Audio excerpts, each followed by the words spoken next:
What's going on, guys? I'm Tommy, and I'm coming at you with another review. Today I'm going to be reviewing the Hot Toys ARC Trooper Echo from the Clone Wars. This release is so special to me. When I was a kid and I first saw the Citadel arc of the Clone Wars in, I believe, the 3rd season of the show, ARC Trooper Echo and Fives were such a cool inclusion to me. I was always an Echo fan, always preferred him over Fives, and unfortunately this is the armor set Echo was wearing when we thought he met his demise at the hands of commando droids in the Citadel. So this is a really, really cool landmark figure for me to have in my collection, and it means a lot for me, especially as an adult. I got this as a pre-order through Sideshow.com, the place that I go to for most of my Hot Toys orders and pre-orders. Great place here in the US to get your Hot Toys domestically, and honestly, they have a great payment plan system, rewards program. I really don't have much against Sideshow.com. Taking a look at our packaging, this is the standard style of packaging for Star Wars Hot Toys. You have your black backdrop here with a glam shot of the figure from about the waist up here. He looks amazing. Your chrome Star Wars logo below it, and then there's a banner that wraps around the lid of the box.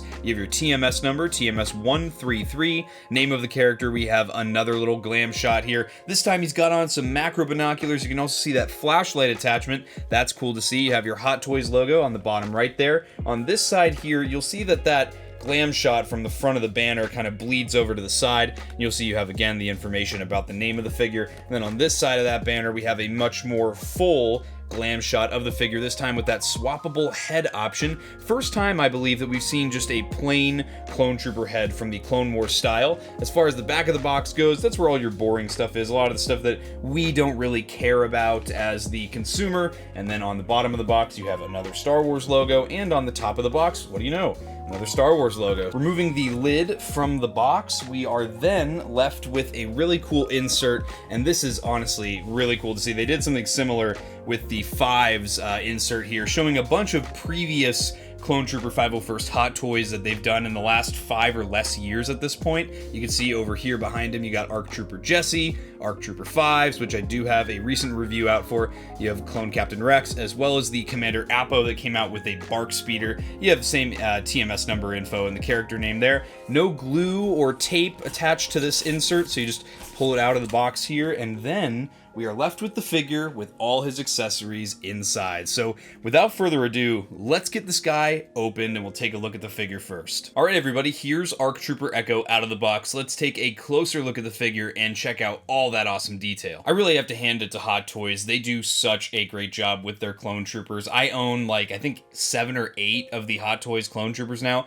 across different legions, obviously most of them being 501st, but I really think they have a great system down for these guys, and I think the ARC Troopers are pretty brilliant as well. As far as the detail goes on the helmet here, they've gotten his helmet markings very nicely done here, and I like that they did catch it's a two-toned paint color here. It's not just the dark blues, also that lighter blue underneath it. I like that they got the cheeks painted there. They've done a great job with the ARC Trooper helmet. Interestingly enough about these, originally these were basically just a Phase 2 helmet with a different fin, and the community really pointed out that, hey, this middle chin filter, that's supposed to be different. So Hot Toys actually went ahead and amended it, and that's amazing, the level of detail that the Hot Toys team has and the amount of attention that they pay to the community, which do shell out a lot of money for them. You'll notice he is missing his rangefinder. That's because it's packed separately for this release, so I'll put that on as soon as we get to it when we cover the accessories. But they did also get the detail right of the blue fin. As far as the pauldron goes, the colors and the shape look great. My only gripe with this is that the current ARC Trooper pauldrons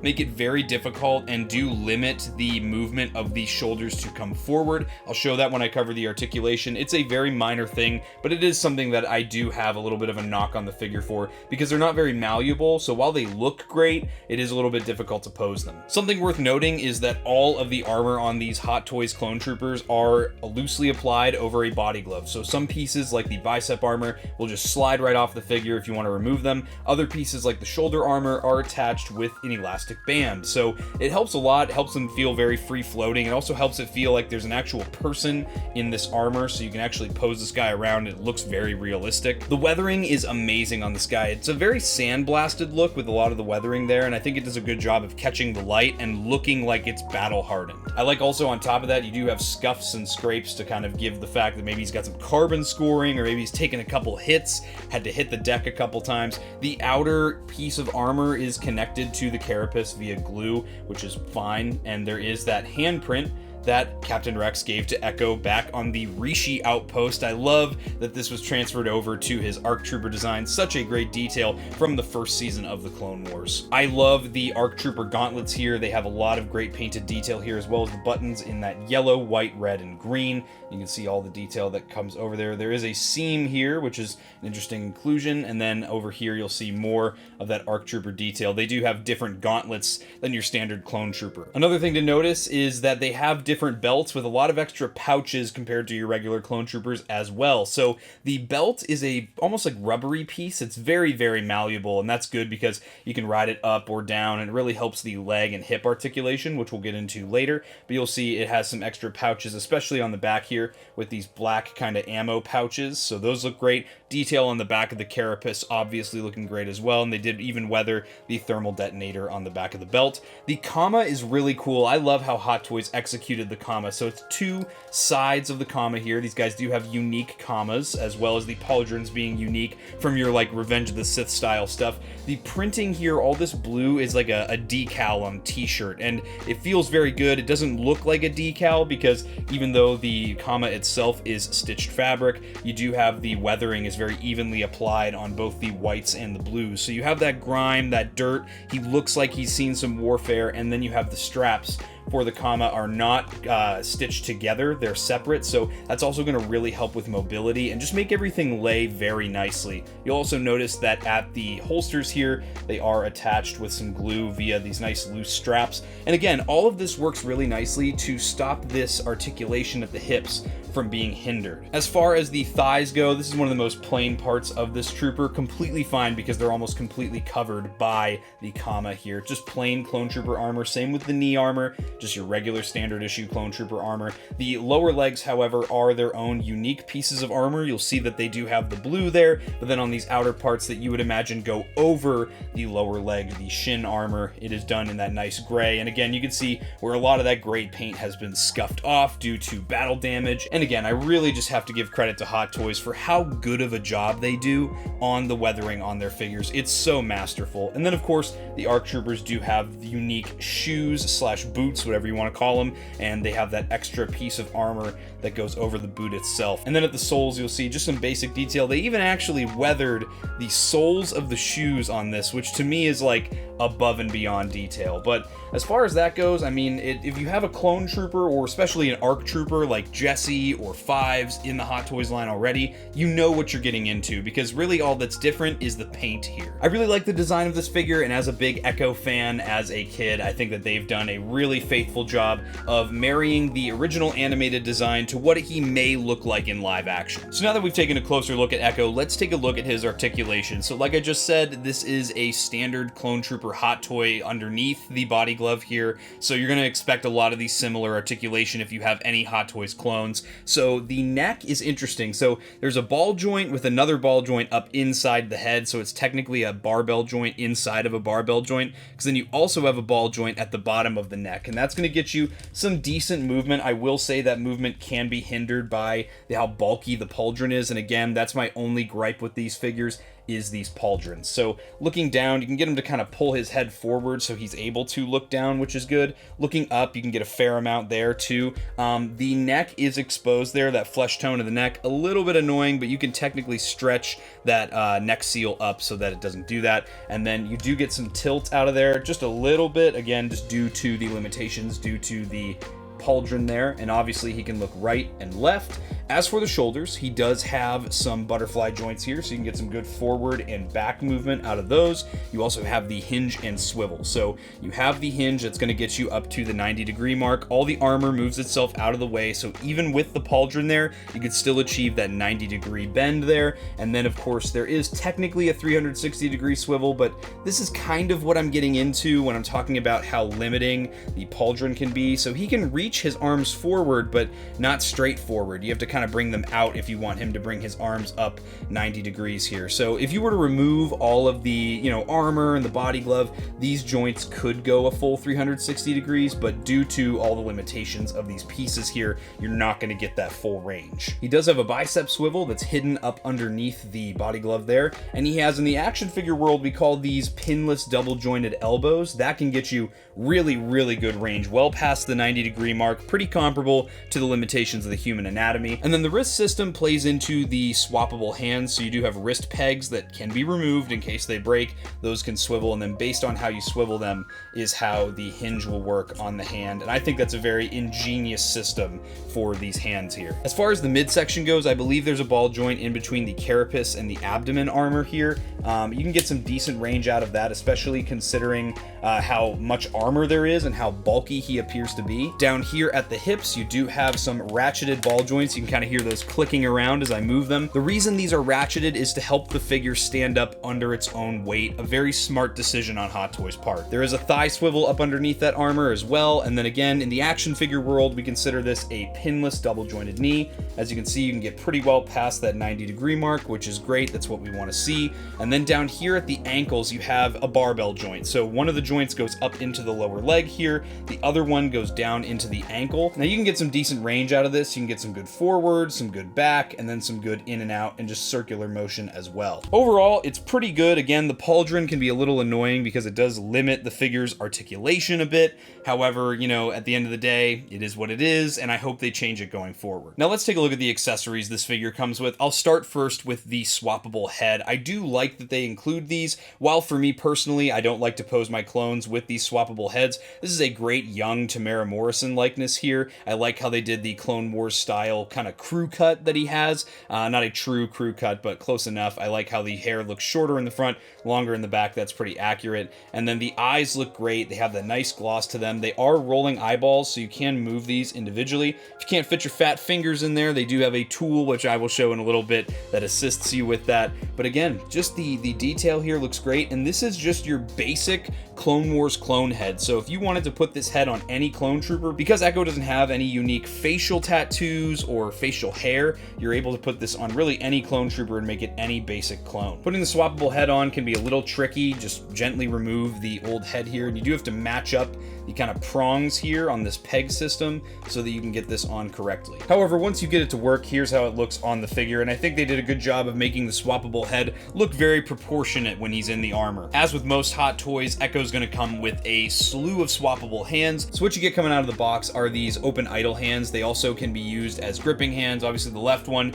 is great for an offhand if you're using a two-handed blaster, and then the one on the right here can also double as like a grenade holding hand. Now, the only matching pair of swappable hands Echo comes with are some trigger finger hands. Obviously, because he has dual wield blaster pistols on his belt, we're definitely going to want him to have trigger finger hands for both hands. You'll notice that from hand to hand, the weathering on all the right hand plates and left hand plates are identical, so that's great that they went even that far into detail so that it's not so random and everything looks just that much more authentic. Now, all the rest of the swappable hand options don't come in pairs. They're unique to one hand or the other. The only one for the left hand is this pointing finger hand or a nose picking hand. For any clone trooper, this is a great one for any kind of command presence or commanding gestures you want to make with them. As far as the right hands go, you have kind of like finger guns here. However, this is a great kind of command presence hand. Honestly, this is a very tactical looking hand, great for specifically an ARC trooper. And then for the right hand as well, you have an open splayed hand, great for a more dynamic pose, a more dynamic gesture.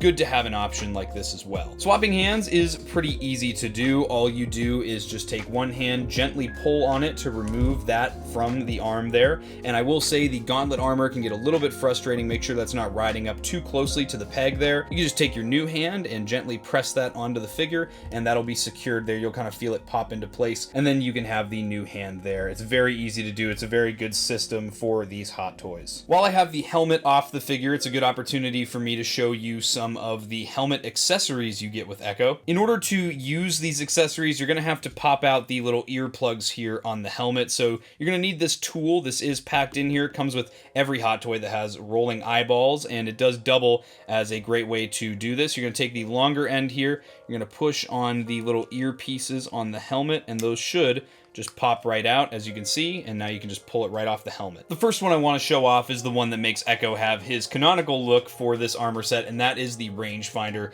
Great detail on the rangefinder here with the nice weathered gray paint for the tip of the rangefinder. You can even see some silver for the screen there that he'll look through. This just pops right in place of that earplug that we did pull off there, and you can see it does articulate on a swivel. You can get it to pull forward so that he can be actually utilizing it, and it does technically have a full 360-degree swivel there, so you can move it all kinds of directions, and it looks great. Echo does, however, come with a couple other unique options. You can actually have all of these on at the same time. The first one being some macro binoculars here. They've got some nice, unique 501st blue striping there. They have some nice grime and detail. Now, these will kind of slide over the kind of earplugs of the figure. You're going to want them, the easiest way to do it is in the more upward fashion, kind of at like a 45-degree angle, and then you could put the earplugs back on to have that secured there. You'll see that you can get this to sit down forward over his visor. This is a great little reference to how Echo looked in his Season 1, Episode 5 Clone Wars debut, where he did have some maroon versions of these on. And as I was just talking about, you can also have the rangefinder on at the same time. So you can have both pieces of gear. Not that you would necessarily need them both on at the same time, but it's cool that you can, in theory,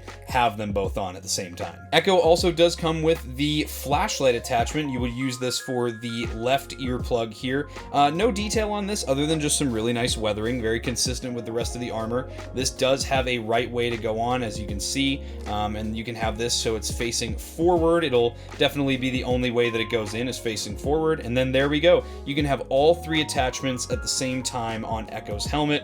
You can have the macro binoculars engaged with the flashlight. Very nice setup here. As far as some additional accessories that actually attach to the figure, the first one here is going to be these ammo pouches. These are done in like a, I want to say like a pleather material. Looks like leather, feels like leather, but it's not leather. And there are some glued on little facets here for the fronts here. These don't actually open, they're glued, so don't try to open them. They do connect via magnet to the left side of Echo's chest, and those fit very nicely there, and it's not gonna fall off. It'll pass the shake test, but honestly, just to save yourself from frustration, I would just remove this while you're posing the figure and put it on at the very end. That way you don't have to worry about it just constantly falling off. Another accessory here that is really cool is the ARC Trooper style backpack. This is another great instance, I think, of marrying an animated design into a live action look. This thing has that same sandblasted kind of weathering. I like the scraping and scratching on the top of it here, and all the doodads and everything look great. Reminds me a lot of a Sand Trooper backpack, especially with these cylindrical pieces on this side. Just a great tactical pack. There's also a really cool detail here with this thermal detonator that actually removes. This is the same kind of thermal detonator design you see on the back of the Clone Trooper belts, and I love, there's even some foam in there to keep it from really scraping up against the plastic of the actual inside of the backpack, and it looks great. I think they've done a great job with that. You'll see some foam here on the back of it as well, and that's because it does match up with the back here. Again, connects via magnet, passes the shake test, and it's not heavy at all, so you can see I can have him standing straight up, and it's not going to make him lean back or make him too back heavy. So these two pieces make a great combination, really completing the ARC Trooper look. As for some more accessories, of course, Echo being an ARC Trooper, and we saw the holsters for them, he gets his corresponding twin DC-17 blaster pistols. These are very similar, almost identical to every other release of Clone Trooper that has come with these blaster pistols, and they look great. They've got some nice dry brushing to them, some nice metallic weathering. They're in a nice metallic color, and they honestly, again, not much to them. They look very nice. They slide into the holsters very nicely. However, they are not going to pass the shake test. So if you're posing this guy around, I would just, again, remove these from the figure, get him into a pose you like, and then put the blaster pistols back in the holsters just to avoid any possible frustration. But they lay very, very nicely thanks to those nice cloth straps for them. Echo does also come with the DC-15S or DC-15A carbine, depending on who you ask. And this is also weathered very nicely. They even gave him that almost like brass color for some of the facets on the front of that blaster, looking great. Again, same very consistent metallic brushwork that they gave to the DC-17 blaster pistols. I'm really happy with how this looks, and the foldable stock does extend out. Unfortunately, it can't get all the way through the grip of the blaster, which is a little annoying. However, it's cool that it is functional to a degree. However, at that point, it's like, why make it functional at all if it's not going to go all the way to the back? But then again, I don't really know anybody that's posing him that way anyway. I am going to probably pose Echo with this blaster because in the Citadel arc of the Clone Wars, he predominantly uses this weapon. Another pretty cool accessory Echo comes with is this data pad here. Now, we did see this data pad as well with a previous release, but I think it's really cool, this like sticker that they gave it so that you can have a nice little heads-up display. Lots of cool paint with different colors here on the buttons on the bottom of it, and it's a very nicely detailed item, and it's just great to have another customizable option for a trooper like this. And if you have multiple clone troopers like I do, it's great to just have other posing options. As far as display stands go, Echo's going to come with the standard Star Wars style of stand where you have the Venator Cruiser / Imperial Star Destroyer flooring. This is nice and scratched up and weathered, something they don't usually do. I'm very happy about it. I love all the added detail with this kind of stuff. And then you have your nice chrome plaque on the front with the Star Wars logo and the name of the character. And then you'll see on the bottom here, there's no detail or anything like that, just the year that the figure came out, a nice basic stand. Echo does, of course, come with the crotch grabber style of stand. So you'll see that you have these little wires here that catch up in between the legs, hence why the name crotch grabber. And this is adjustable here. You'll see you can move it up and down. There's no ratchets or anything. It can actually be pulled out completely.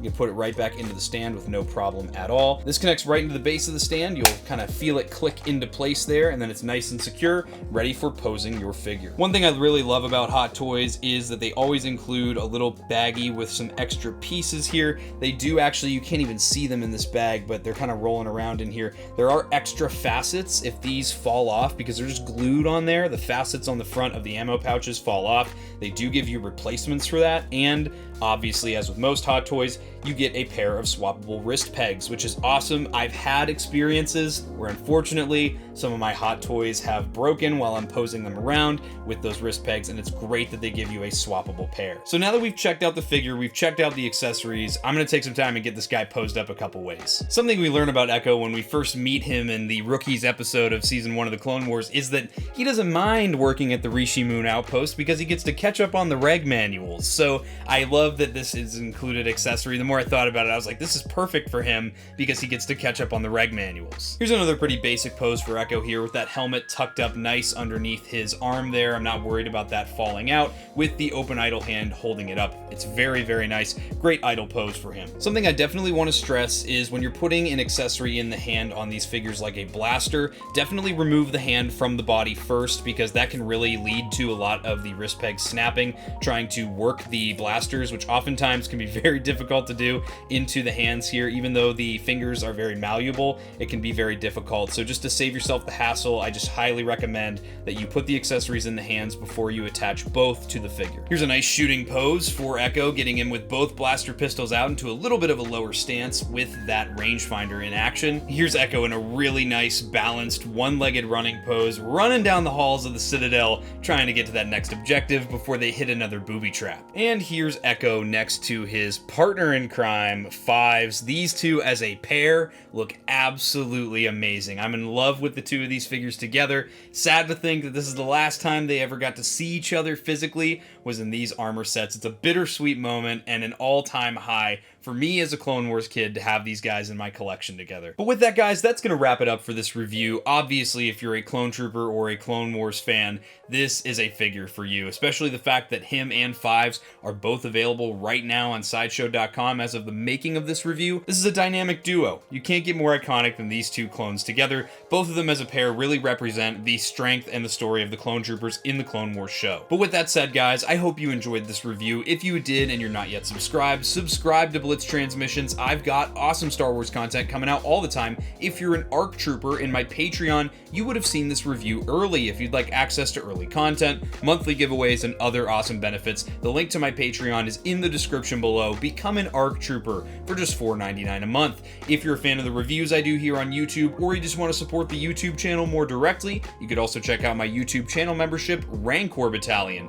For just 99 cents a month, you get exclusive badges in my comment section, as well as has priority replies there. You get to check out all my reviews early as opposed to all my content, and you get to vote on what I review next for the channel. If you'd like some Blitz Transmissions swag, you could head over to the Blitz Transmissions Armory over on Printify. Link to that is in the description below, as well as links to my Discord and all my social media. Guys, I hope you enjoyed this review. I'll catch you for the next one, and may the Force be with you. Breaking off all units, fire at will. 1-2, pick your target. Too many, Captain. Watch your stabilizer, Gold 6. Anybody cover me. I got 2 vultures on my tail. You've got to hold them here. Watch your left. I can't shake them. I'm hit. I'm hit. Where's our reinforcement?